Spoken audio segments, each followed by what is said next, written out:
বিসমিল্লাহির রহমানির রহিম। কি অবস্থা সবার? আশা করি সবাই আল্লাহর অশেষ রহমতে ভালো আছেন।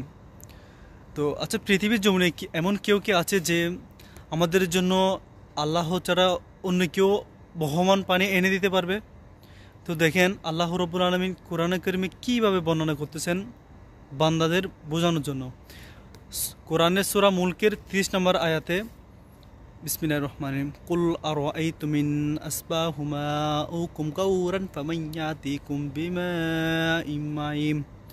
তর্জমা: তোমরা কি ভেবে দেখেছো কি, যদি পানি ভূগর্ভে তোমাদের নাগালের বাইরে চলে যায়, কে তোমাদের জন্য বহমান পানি এনে দিতে পারবে?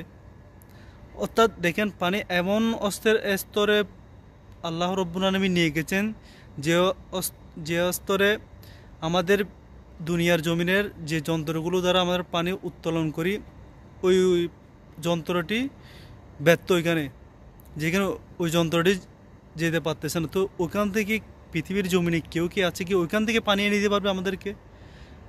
চিন্তা করে দেখবেন যে আল্লাহ ছাড়া পৃথিবীর কারো হাত নাই যে ওখান থেকে পানি এনে দিতে পারবে। তো দেখেন, আল্লাহ রব্বুল আলামিন কত মহান, কত যে দয়াময়, যে আমরা পৃথিবীর জমিনে তো কত অবাধ্যতা করি, কত আল্লাহর নফরমানি করি। অনেকে তো আল্লাহকে ডেকেছেন যে অনেক দিন হয়ে গেছে, তো এরপরও আল্লাহ আমাদেরকে রিজিক বন্ধ করেন নাই। যে আল্লাহর কত রহমত দেখেন আমাদের উপরে, বান্দাদের উপরে। তো সেই রবকে আমরা ভুলে গিয়ে আমরা আজকে অনেক দূরে চলে গেছি। তো আল্লাহ তাআলা যেন সবাইকে সহি বুঝ দান করে। আমিন।